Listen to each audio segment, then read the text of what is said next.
The Honourable Member for Perth Wellington. Thank you, Mr. Speaker. And I rise today to speak on this question of privilege, which in fact I had raised originally 3 weeks ago. It is unfortunate that we must raise this issue today under the threat of guillotine, the threat of a closure guillotine introduced once more by the Liberal government House leader.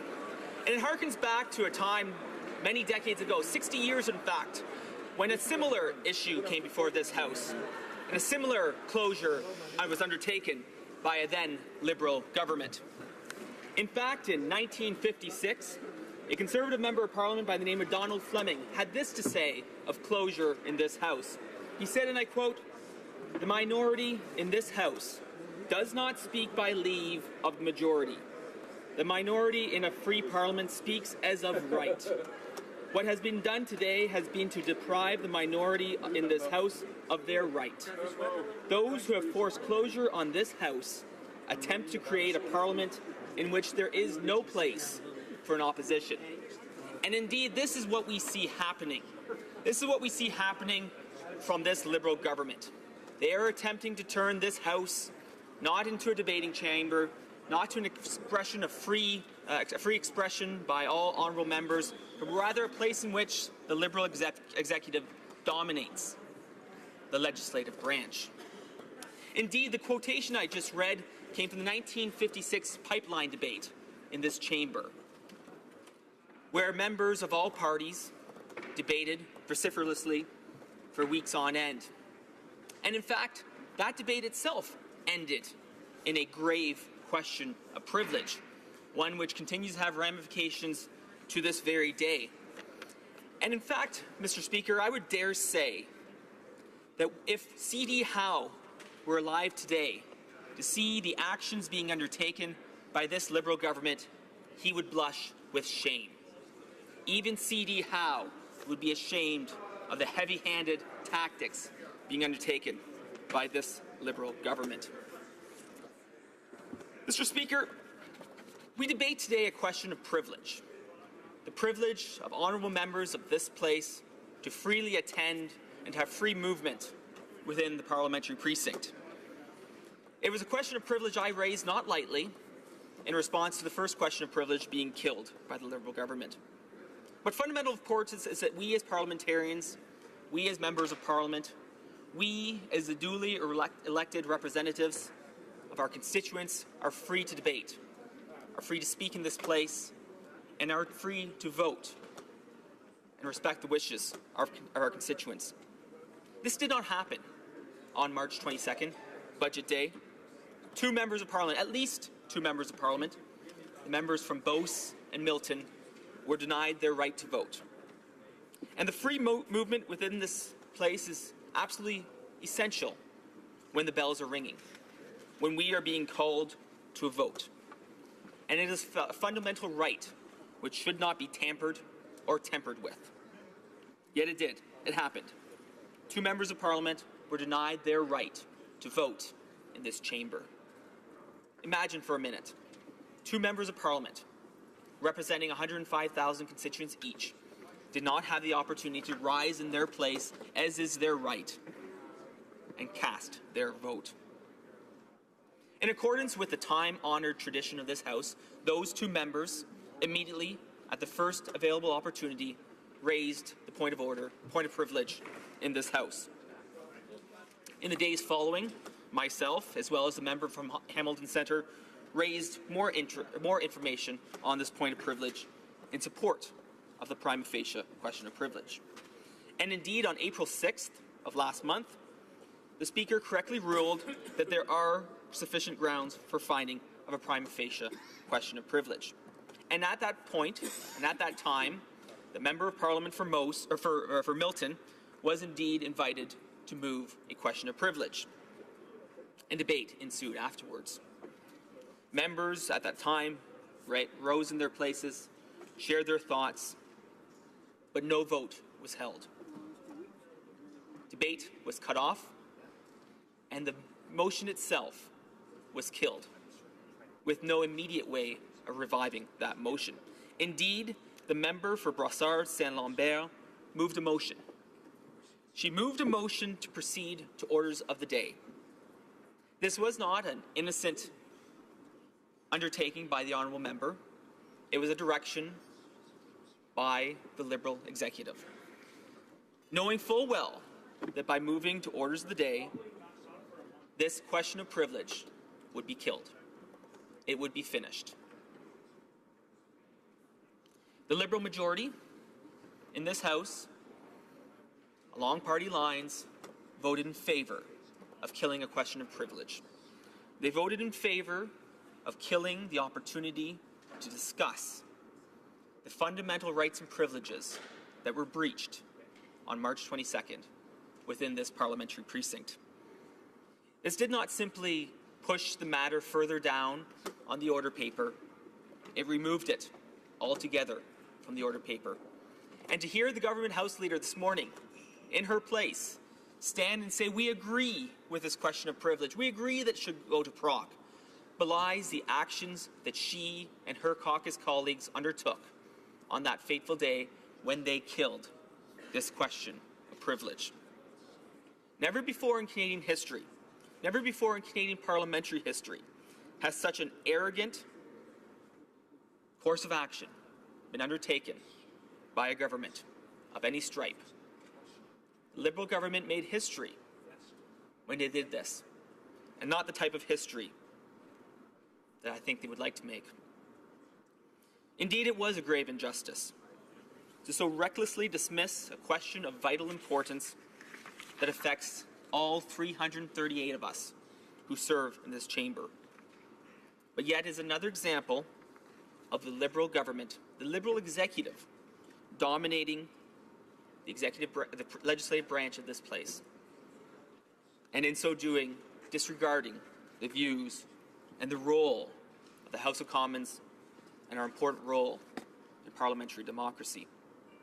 Indeed, 2 members were denied the right to vote on that day, but by this Liberal government's actions, all 338 members were denied the right to vote.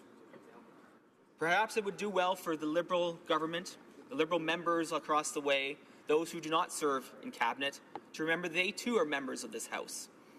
They may sit as Liberal MPs, but they are simply members of Parliament like each and every one of us. And their rights too were denied when the Liberal government moved to orders of the day. But then something else happened.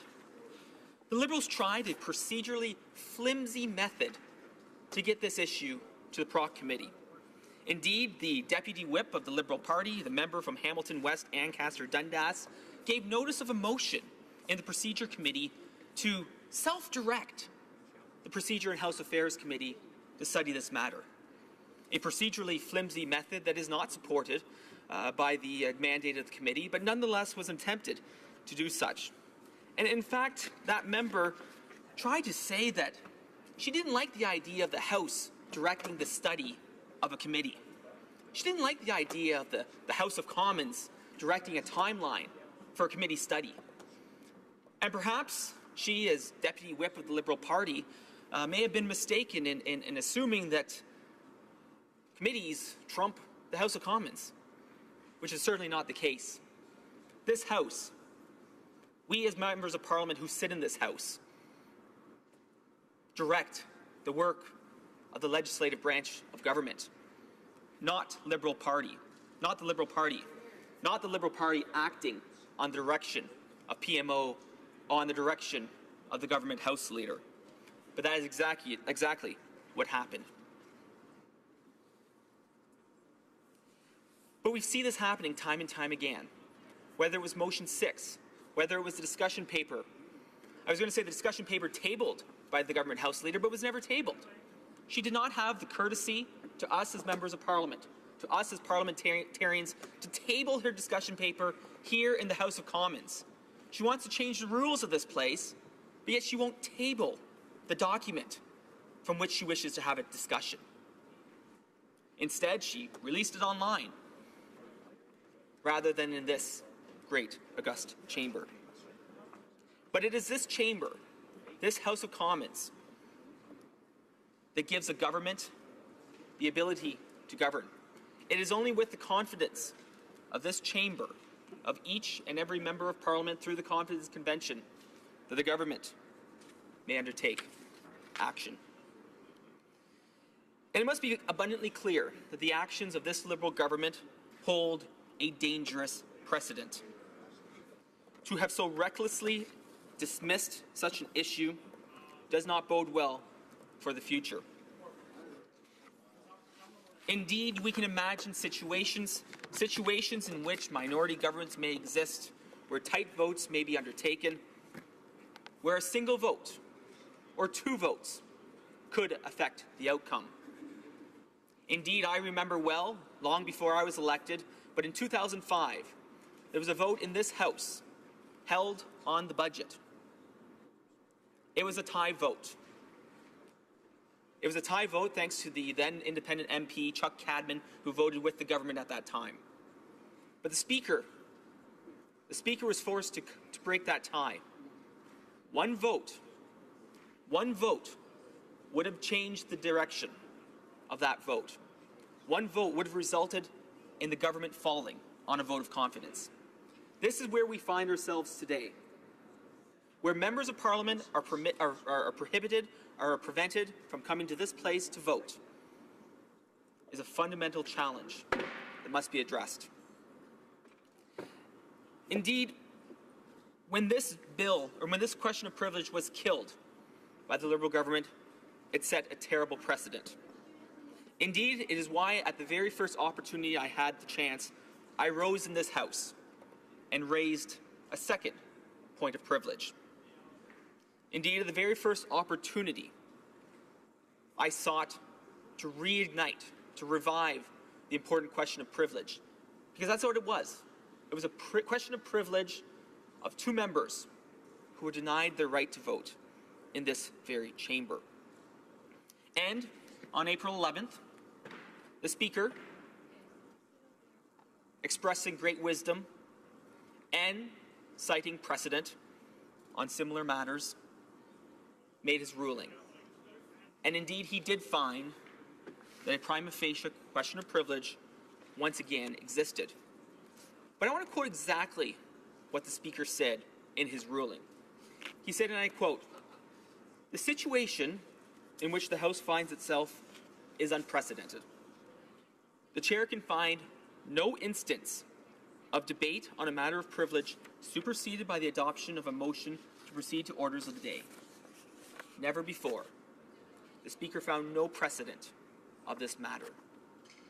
He goes on to say, and I quote, "The Speaker has a duty to uphold the fundamental rights and privileges of the House and its members." Too often, Mr. Speaker, we see the role of the Speaker as a referee, as a playground monitor, as someone trying to maintain order, and certainly the Speaker has that role to play in maintaining order in this place and ensuring the smooth flow of debate. But more importantly, and more fundamentally, the Speaker of this House is the defender and the protector of the rights and privileges of each and every member of this House.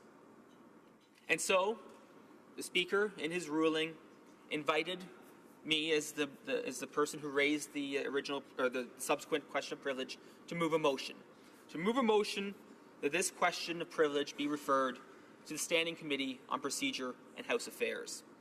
And we know from past practice, from similar questions that have been raised in the past, that this is the appropriate place in which questions of privilege ought to be dealt with.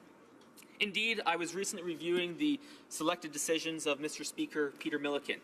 My colleague, the member from Chatham-Kent-Leamington, was kind enough to loan me his copy. He mentioned that he'd already read it from cover to cover and so no longer had a use for it, so he's kind enough to loan me his copy. And in that case, in December 1st, 2004, a member was denied the right to enter the chamber due to the visiting of an American president at that time. And the Speaker of the day, Mr. Speaker Milliken, correctly found in a similar case that the matter should be referred to the Standing Committee on Procedure and House Affairs, and the member for Montmorency, Charlevoix, Haute-Côte-Nord, moved such a motion. And the motion was sent to the Proceeding and House Affairs Committee, where they undertook an extensive study and reported back to the House. And they reported back to the House with specific undertakings that ought to be taken by security personnel and by the RCMP. So that's where we find ourselves today. And it should be noted as well that the motion that I moved was subsequently amended, rightfully so and correctly so, by my colleagues, the member from Battle River Crowfoot, who said that this ought to take priority over all other business of the Procedure and House Affairs Committee. Why was that necessary? Why was that motion necessary? In normal times, it wouldn't be necessary. That amendment wouldn't be necessary. But in this case, it was, because of the standing order standoff precipitated by the Liberal government House leaders' failed discussion paper. That motion, that amendment was subsequently amended as well, a sub-amendment from my colleague, the member from Moose Jaw, Lake Centre, Lanigan.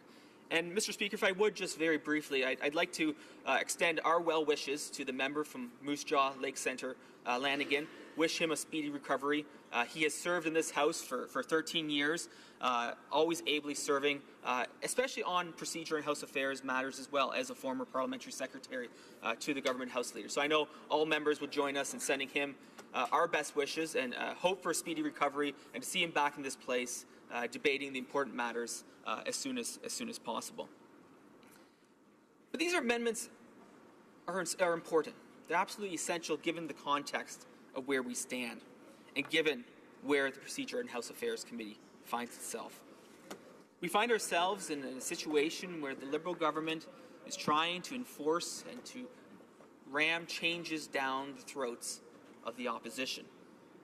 They are trying to change the opposition from an effective opposition to an audience. And that has been what's been undertaken for 3 weeks at the Procedure and House Affairs Committee. And now, without warning and without notice, that meeting was adjourned. And that meeting was adjourned without even the opportunity for my friend, my colleague, the member from Lanark-Carleton-Kingston, or Lanark-Frontenac-Kingston, was not even able to raise a point of order during that meeting before the gavel was quickly hit on the table. When the government House leader presented her discussion paper on modernizing Parliament, members from this side, and I think most Canadians saw it as a smokescreen, as a flimsy attempt to take more power and put it in the hands of the executive, put it in the hands of the Liberal Party. What's more interesting is the timeline in which they insisted that this be done on. Fundamental changes to the way we operate in this House, and to be done by June. Ostensibly, I suspect, so they could ram these changes down our throats before the end of this spring session, so that they could prorogue in the fall and undertake a fresh speech from the throne to try to recover their lost legislative agenda. It is interesting as well, the undertakings of the committee, so much in lockstep with the actions of the government, that within hours of the discussion paper being released to the public, it quickly became clear that a member moved this motion at the executive, or at the committee, table that motion in order to have it dealt with in an expedited fashion at the Standing Committee on Procedure and House Affairs. But it was that challenge, that fundamental mistake that I think all of us as parliamentarians feel regretful about. And Mr. Speaker, while I'm on my feet, I'd like to move to a final topic of discussion. And that is how fundamental the rights and privileges of all Canadians are and how much they ought to be respected in this place. Each of us, each and every member of Parliament in this place stands here to represent, in my case, 105,000 constituents. Our voices ought not be diminished. The changes being proposed by the Liberal government would do just that. Fundamentally, this is a question of privilege, and we must at all times respect the privileges of the members of this House. Thank you, Mr. Speaker. Questions and comments? The honourable member for Winnipeg North. Yes, thank you, Mr. Speaker. And, it's been an interesting last 6 days of debate where we've been talking a great deal about this privilege. And what I have found, Mr. Speaker, is that a certain percentage, less than 50%, is actually talking about other issues not related to the issue at hand. The issue at hand, and I applaud the member for really sticking to topic on it, was unfettered access to the parliamentary precinct. Whether it's the government, the House Leader, or other members of the Liberal caucus, we have been very consistent. We treat it of the utmost importance. We want the matter to go to Procedures and House Affairs Committee. We've indicated that we are going to be supporting the amendment.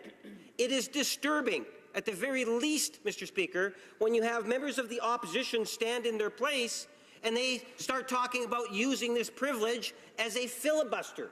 That is something that is very serious, and other members should be aware that is that the motivation behind the opposition, when you have members of the opposition saying, well, yes, it's an important privilege, the privilege is accessibility to the parliamentary precincts, but they seem to want to filibuster. My question to the member is, would he not agree that unfettered access is what this debate should be about, and the best way to deal with unfettered access, as we have done in the past, Mr. Speaker, is have the debate.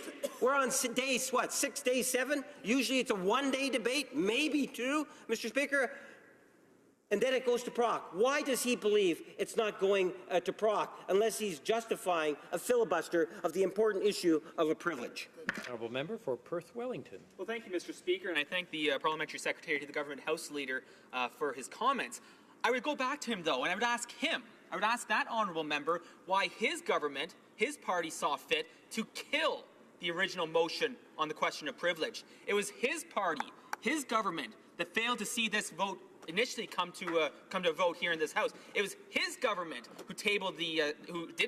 who launched the discussion paper that disrupted the Procedure and House Affairs Committee for 3 weeks. This is a fundamental question of privilege. This is about the free access of parliamentarians to the parliamentary precinct. And why would they kill that original motion? They did so because of their standing order standoff. They did so because they were intent and committed to ramming changes down the throats of the opposition. Now they've given up on the Procedure House Affairs Committee, and they're going to bring those straight to the House of Commons and make those changes in this place directly using their majority to make that change. The rights and privileges of members must be respected, and it's a shame, it's a true shame, that members from Beauce and Milton's original point of privilege, question of privilege, was killed by the Liberal government and prevented it from going to Proc Committee when it ought to have gone there. It was killed by this Liberal government. Questions and comments? Questions et commentaires? The honourable member for Winnipeg North. Mr. Speaker, the member is wrong. The Government of Canada has been very clear. The Liberal caucus has been very clear. We want this issue to go to Proc. We have been articulating that for weeks now, Mr. Speaker. What's preventing it from going to Proc is the opposition party. They're the ones that are denying it to go to Proc, Mr. Speaker. You want to talk about hypocrisy? Mr. Speaker, my question to the member is, why will the Conservative Party in particular not allow this issue to go to Proc where the issue couldn't actually be dealt with? We recognize unfettered access and how important unfettered access is to the parliamentary precinct. My question is, why does the Conservative Party not recognize it as an important issue to a degree in which we get it to Proc where it needs to be dealt with? Honourable member for Perth Wellington. Well, thank you, Mr. Speaker. I would just add this. It was this Conservative Party that raised the point of privilege. It was this Conservative Party that moved the appropriate amendments and sub-amendments so that this issue would take priority at the Procedure and House Affairs Committee. That is why we see this as such fundamental importance that we amended the motion to give it priority at the Procedure and House Affairs Committee. Now, I know the Deputy Liberal Whip doesn't agree with that, so I might be curious to know if she's willing to resign from the Procedure and House Affairs Committee now that her government's supporting exactly what she argued against in the Procedure and House Affairs Committee. It's this Conservative Party that will always stand up for the rights and privileges of parliamentarians in this place. Thank you, Mr. Speaker. Questions and comments? L'honorable député de Louis Saint-Laurent. The honourable member for Louis Saint Laurent. I'm pleased to hear my Ontarian colleague. I would like to congratulate him for his oratory skills and the quality of research. He was just elected a year and a half ago. He's taking his first steps in parliamentary life. I've been here for a year and a half as well, but I have some white hairs that indicate that I was in the Legislative Assembly before. Here's a parliamentarian who has distinguished himself by the quality of his debate and the way that he presents his arguments. As a new member, how does he consider the attitude of the government, the Liberal government, who for months have been distinguishing themselves as a parliamentary group that is shutting down debate for other parliamentarians? Honorable député de Perth Wellington. The honourable member for Perth Wellington. Monsieur le Président, et je voudrais Thank you, Mr. Speaker, and I want to thank my colleague, the honourable member for Louis Saint-Laurent, for his question. He's right. The Liberal government wants to change the rules of this House for their own benefit. Place for their benefit. They want to change the rules of this place to make it easier for them to do so without the nuisance of an opposition. They want to be able to curtail debate, both in this place and in committee, without the nuisance of an opposition. They want to be able to ram things through committee stage and through the House without the full debate that ought to be had by 338 members of this place. They disguise it. They disguise it as an attempt to make this place more family-friendly, but yet haven't done the undertaking and the work that ought to be done to really do that. The Procedure and House Affairs Committee, in fact, undertook a study on making Parliament more family-friendly, and they came back with a number of recommendations. One of them was that they not proceed with eliminating Friday sittings, but yet when we saw the discussion paper from the Liberal House Leader, once again, she's bringing up the subject of eliminating Friday sittings, of eliminating 26 question periods a year, requiring the Prime Minister himself only appear in question period 1 day per week. This is an attempt by the Liberal majority to change the rules of how this place operates. And in the past, the practice has been, with limited exceptions, that when the fundamental rules of this place are changed, they are done so with the consensus of parliamentarians from all political parties. That has been the practice, has happened nearly every time in the past, with an exception or two. But that is the way it ought to happen. The rules of Parliament do not belong to the executive branch. They belong to the legislative branch, members of this House. And that is why we are standing here during this debate on privilege and in the Procedure and House Affairs Committee, to defend the rights and privileges of each and every member of this House. Questions and comments? The honourable member for Hamilton West and Ancaster Dundas. Thank you, Mr. Speaker, and I'd like to commend my colleague for his comments. He's always well researched and articulate, and I commend him for that. But I think it's very important that when we're representing what the other parties are putting forward, that representation is very accurate. So, and that's the part that I want to get to today in my question to the honourable member.